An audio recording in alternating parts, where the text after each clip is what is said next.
What if there were something, a fuel that made our businesses more profitable and our careers more successful and made us more personally satisfied as well? Well, there is, because those are the tangible benefits we get when we act on values. Now, most people don't think about values as having tangible benefits, like making a business more profitable. Instead, they're relegated to children's stories, like The Boy Who Cried Wolf. But even there, if we look just a little bit deeper, we can see the value of values hiding in plain sight. After all, what is the cost of the boy's dishonesty in the story? The loss of his family's entire flock. Now, that's more than the gain would have been if they'd been advised to use AI to optimize grazing patterns, or to feed the sheep a high-growth diet, or they'd hire a consultant to help them with wool marketing strategies. It's more than all of those things put together.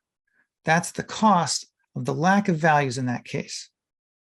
Well, if values have real value, then why are they so underestimated or missed? Two main reasons. One is that the changing of the world makes them more important, and we don't always see that. And the second is that most of the value of values is submerged, hidden, unless you know where to look. When we talk about values, we're talking about concern for and care for the world and those who live in it. That is, the planet, society, communities, individuals, and nature. If you think about today's world, all of those things are under increasing pressure. Of course, there's more drought and more heat, and even more inequality and more threats to democracy. There are also more things like fires. In 2020, 5 of the top 10 wildfires in California's history were burning simultaneously. There are more natural disasters. In 2021, 1/3 of all Americans were personally impacted by a natural disaster, such as by having their town declared a disaster zone. That's about the same fraction that have passports. If these things happen all the time, then why are we missing so much of the value? Well, part of the reason is we don't think of ourselves as living where we are in time. We're living into the future, and we're actually starting to live the future. One way to think about that is we are closer to the year 2070 right now than we are to the year 1970. And we need to act like that. The other reason that values are undervalued is because so much of the value is submerged. As an example, consider a European manufacturing company about $30 billion in size. They decided they wanted to take one of their factories and make it zero waste, but they couldn't figure out how to make the investment required generate the ROI. And that was because they were only looking at 2 of the categories of benefit. One, they wouldn't have to pay people to take as much of the waste away, but that's 5 cents a pound, 10 cents a kilo. That's not very much. The other is they could buy less if they wasted less, and that does add up, but it wasn't enough in this case. It turns out they were missing about 24 other factors that could benefit them. For example, if they had to buy less, then nobody had to place that additional order. Nobody had to process it through the accounts payable system. Nobody had to take the additional material off the boat and put it on the truck, take it off the truck and put it on the forklift, put it in the warehouse, which means you need less warehouse space, less heating and cooling. Plus, there was less in it you needed to insure. If it's necessary to do things like certify compliance to it and rotate it, there was no need to do that. Plus, nobody ever got hurt moving anything. They never moved to begin with. And then it didn't have to be moved to the back of the warehouse, put back on a truck, and pay somebody to take it away. And the whole time, it wasn't increasing the inventory level, which the lean philosophy tells us is bad, and it wasn't increasing our working capital, which costs money. Now, none of these things are intangible. They're just submerged. They're just missed most of the time. Where do we see value created by values? In 5 main categories: customers and other stakeholders, operations, risk, employees, and leadership, our own capability to advance. We use the acronym CORE leadership to describe this: customers, operations, risks, employees, and leadership. When it comes to customers, I'll start by telling you a story. One night I was feeding my daughter dinner, and she said, "Hey, this is pretty good, Dad. I'd give it like a 5 or a 6 out of 10. Only thing is," she said, "it would have been better if Mom had made it." "Actually," I said to her, "your mom did make this." She thought about it for a second, took another bite and said, "You know what? This is like a 9 or a 10. Now, that's an illustration of the emotional component that affects how we experience something. In this case, a dinner, but also products and services.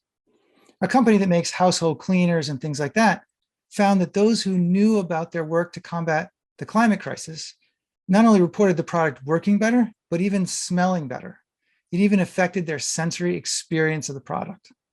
That's because people see what they buy and what they use as reflections of who they are, increasingly now more than even before. And of course, before, and for many decades, we've known that this is the case when it comes to who people want to be, especially with things like luxury goods, that people, what they buy reflects who they want to be. And people want to be someone who cares and who's part of the solution and not the problem. They want to be someone who matters. Okay, you may be thinking, that all sounds good, but is this one of those cases where the theory and the reality are different? Or as Yogi Berra said, in theory, theory and practice are the same, but in practice, they're different. Well, that's a fair question. And it turns out that we can find out by watching what people actually do. New York University looked at 70,000 different product categories over a period of years and determined that actual purchases, the companies that marketed their products as sustainable, had 3 times the growth rate for those products. In fact, sustainably marketed products had more growth over that time period than every other type of product they examined put together. My own company in 2021 examined over 60,000 customer choices. Now, this was not the case of asking people, would you prefer a product that's more sustainable or responsible? We presented them with choices and watched to see which one they actually selected 60,000 times. What we found is that on average, the product that had a social or environmental attribute had about a 10% increase in preference in those choices. That's the power of that emotional connection, especially in a world where so many products are commodities or not particularly differentiated. It might matter less in a world where the products were tremendously differentiated. Then you might say, well, that's only the icing on the cake and the cake isn't as good. But in this case, products are very similar. And when you go into a bakery, you discover that that's only the icing on the cake is actually not the right way to think about that. Because you go into a bakery and what do you discover? All the cakes are iced. Because even though it costs money, even though it takes time, bakeries know that that matters. And that additional factor matters in terms of values as well. When it comes to operations, it's a slightly different factor that matters. It's somewhat the emotional connection like it is for consumers, but a lot of it is thinking differently, putting on different lenses, if you will. One high-tech manufacturing company decided that they wanted to reduce their water footprint. And they did, in fact, find hundreds of thousands of dollars in water cost reductions, water use reductions. But it turns out they also found energy reductions and improvements in production efficiency. In fact, the total was 5 times as much as just the cost reductions for the water alone.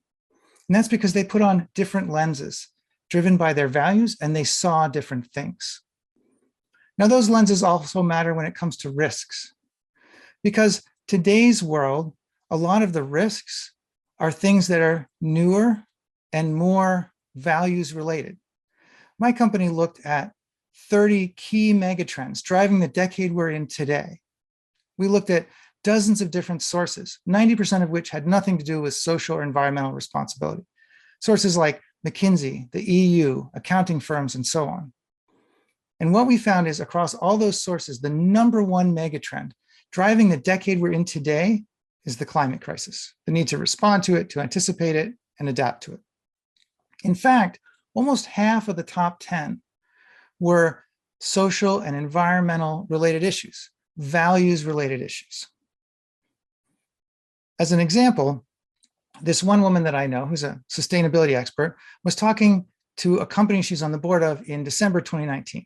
And because of her sustainability lenses, if you will, she said, what are we going to do if there's a pandemic?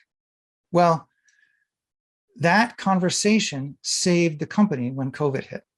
In contrast, one of the largest insurers in the world had a pandemic insurance policy that was available in advance of COVID. In the world, they had one customer. That shows that the vast, vast majority of companies and individuals were not thinking like that.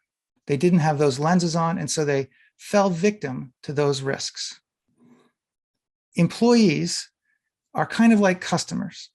When it comes to employees, that emotional attachment matters.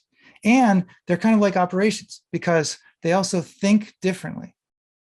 If you think back to Aristotle, 2,000 years ago, he talked about the components of persuasion: ethos, pathos, and logos. Well, ethos actually has the same root as the word ethics because who we are is expressed in our values. That means one of the most powerful tools we have for persuading people is our values and who we are. And that explains why in experiments, people who put their volunteering on their resumes are more likely to be hired than those who don't. And people who are known to be good organizational citizens, people who are known to have values and to put the group ahead of individual ambition, are more likely to have their actual accomplishments recognized and elicit less defensiveness inside the organization. And of course, the teams that have shared values work better together. In fact, this is true of individuals and teams. In one experiment, the experimenters hired people for two jobs. They were the same job, but one group, they said, here's the job. The other group, they said, here's the job, and the outcome will benefit society. The one that was told the outcome would benefit society worked harder, did more, was more successful, and more determined. If you're trying to become a leader, or if you already are one, having a team that's more successful and more determined, that's a real benefit. And that's a benefit of those shared values. In other words, being more likely to be hired, being more likely to advance, and having better teams and better results are all parts of the employee benefit and the leader benefit of shared values. When you put it all together, what you see is that values have tremendous value. It's greatly underestimated and underappreciated, but they have tremendous value for ourselves, for our careers, and for our businesses, and of course, for the world. But they only have that value if they're lived. Putting them on paper, making nice posters out of them, papering the walls with them, that doesn't matter. So today, start by living your values. Start by making a difference in the world based on your values. When you do that, you unleash the value of values for yourself and for the world.